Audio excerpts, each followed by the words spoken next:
Hi guys, good morning. This is the face of a woman who has been doing team way too much.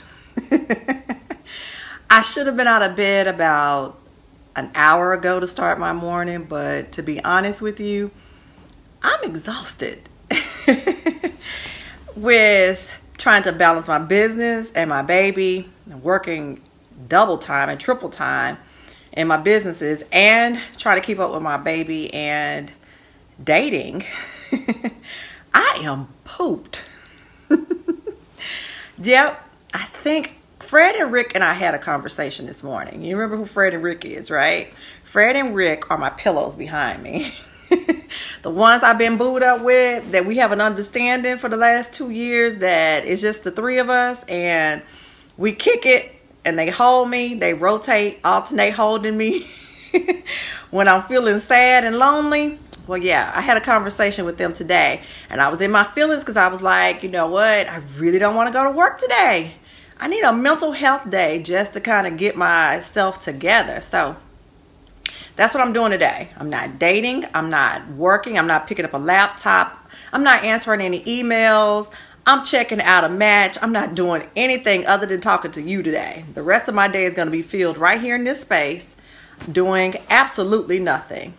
But I logged in because I want to talk to you guys about something. You know, Chris had a sister kind of hot after his dating fiascos because he was the only dude I went out with. You know, even though we had other options, he was the only one I went out with, and I had great high hopes and expectations for him. He started out so good. But that's the kicker about dating, is that they all start out good, including yourself. I'm going to say we even do it, right? No, they all start out good. They show you their representative, and if you just wait it out, girls, you'll always figure out the truth from the phony, the fake from the phony, right? You'll figure it out. Well, that's okay, because if you know me well enough, you know I'm not a girl who keeps a bunch of clutter around the house, in my office, in my car. None of that. I live life in a very clean fashion. So that's no exception when it comes to dating. So this is what I did. We cleared our bench.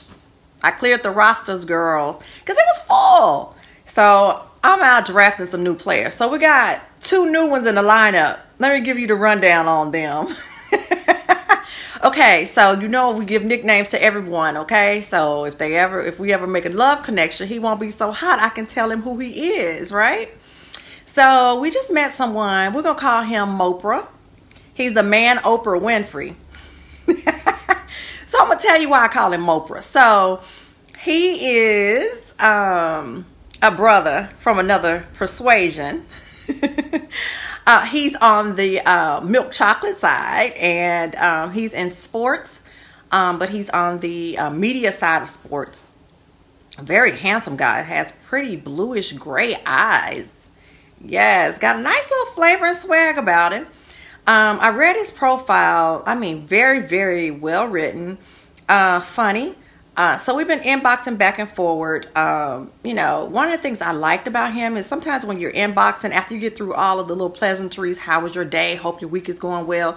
It can get kind of stale, and you have to kind of go back. I usually go back and read the person's profile and ask them something specific about their profile.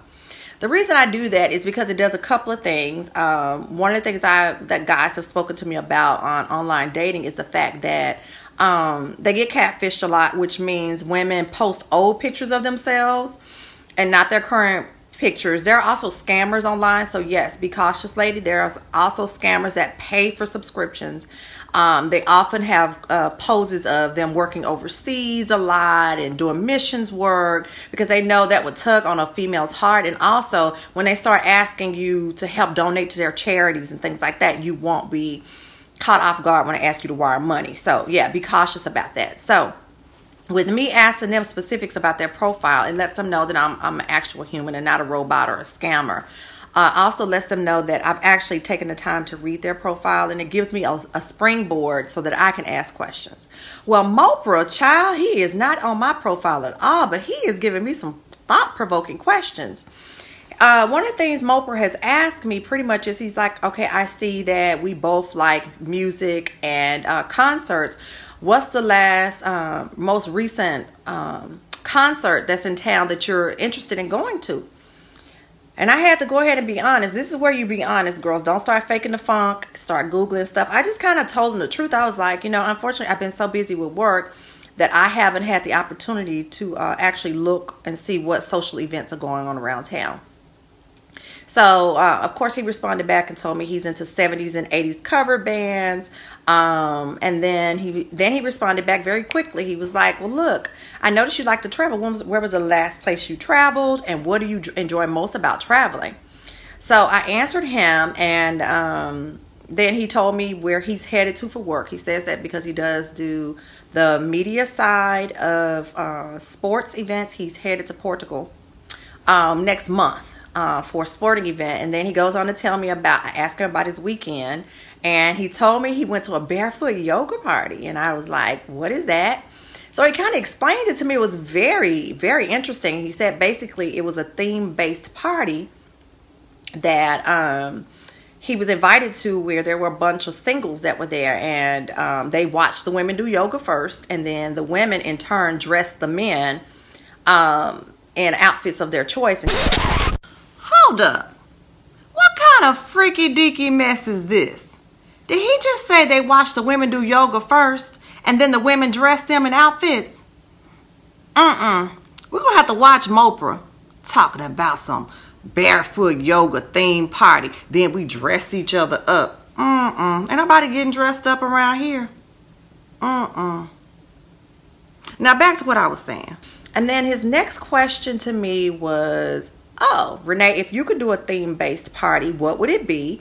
And what would you ask the people at your event or party to wear? And I thought, that's awesome. You know, not having to come up with conversation where he can take information that you're giving him and do a springboard. You could definitely tell that he is used to interviewing people, which I'm cool with that, because when people typically want to get to know about you, it could be either one or two things. They're trying to gain knowledge so that they can use it as ammunition when they're dating you, or they can genuinely be wanting to get to know you. I go for lean toward more B, because I'm the glass half full chick.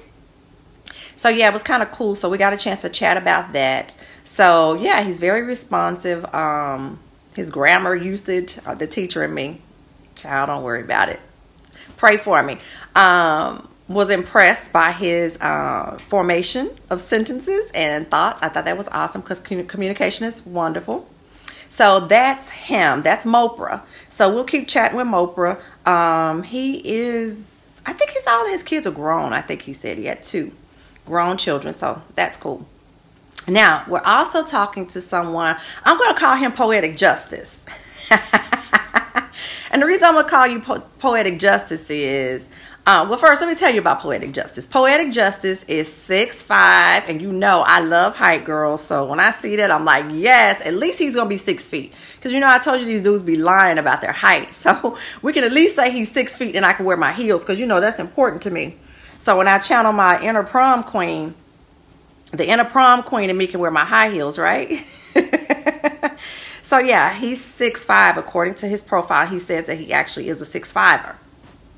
No, he's 6'4". I said 6'4". 6'5", he's 6'4". Anyway, what else about him? Poetic Justice. He's been writing me. His profile was, child, when I tell you the bomb.diggitycom, I tell you, that's aging myself. Who says bomb.diggitycom? Well, anyway, that's my catchphrase, so just give me credit for it. So his profile was the bomb.com. I mean, he talked about how, you know, gave me the rundown of who he was, what he was looking for, said he's never been married, and that kind of concerned me until we inboxed, right? So with him inboxing me, he was just saying that he took the time to kind of get to know himself. I think he's 40. Took the time to get to know himself because he felt as if that he saw a lot of his friends and things like that marrying young and then divorcing, and he didn't want that. So he took the time to get to know himself. He says he feels like he's gotten it all out of his system. He is looking to marry, he says. But one of the things he said to me, because, you know, I did my usual. I'm a fake Oprah too. I did my interviewing. Okay, have you come close to getting married? Have you ever been engaged? What's your longest relationship? Because I needs to know. Give me the 411. I need to know why you've been single for so long and you're behind the years. Oh, you know, y'all was thinking that I just said it. So anyway, he went on to say that basically in his messaging, I mean, I got a little teary-eyed. The dude was like, you know, I trust God enough to know that I'm waiting for something special, and that in my wait, I'm being patient in my wait, and all the while praying for my future wife, that God is not too hard on her as he prepares her to meet me. Girl, you know I started crying. I'm sitting here reading this message. I'm like, dang, that's so cute. That's hot. He's like, yeah, I'm waiting for her. And because I don't believe I've been designed to live this life alone and to be blessed as much as I have and not have anyone to share it with. Yes, I know who I am. I know what I desire. And I'm willing to teach the woman that God basically brings alongside of me what I like, and I'm ready to learn as well. But you know, I like that because he said he was willing to learn as well. But even so much so, he was talking about his weight and how he saw it as a beautiful thing and not something that was treacherous. So yeah, that gets him through the door. Now here's the kicker. I mean, I gotta watch Poetic Justice because you can tell he has a way with his words, girls.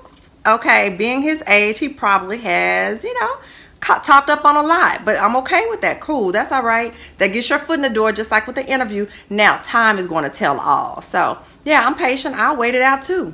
We're gonna wait together. You like waiting, Poetic Justice? I like waiting too, because most often you'll find that people that are our age, I'm saying our, that's right, in your 30s, don't have the stamina to keep up this fake phony stuff. You know what I mean? Most people, you just watch them for a while and let them reveal who they are. Just pay attention and listen. So yeah. Well, Poetic Justice, he has the flu right now, so we haven't spoken by phone, text only. He says he has a really bad cough. So yeah, it's safe to say Poetic Justice and I will not be going out this weekend. I have work to do. I'm off on a mental health day. Don't tell my boss. She is a trip. I'm a trip girl. If she knew, if my boss, aka me, knew I was laying up in this bed right now saying I'm tired and I need a mental health day and I'm smiling talking into this camera, she'd be like, girl, get your butt up and get to work. So thank God that I'm good friends with my boss, me. But yeah, so we've cleared our roster. We'll see how these two gentlemen work out. So if I spoke to you about some other gentlemen, just please know they are out of here. I 86 them, they're gone, girl. So we're on a whole new roster, a whole new set, and yeah, let's see how this thing works out. Please like, comment, and share this post. I want to hear from you. Follow, like, and subscribe to Uncovering Eve on Facebook, Instagram, and Twitter.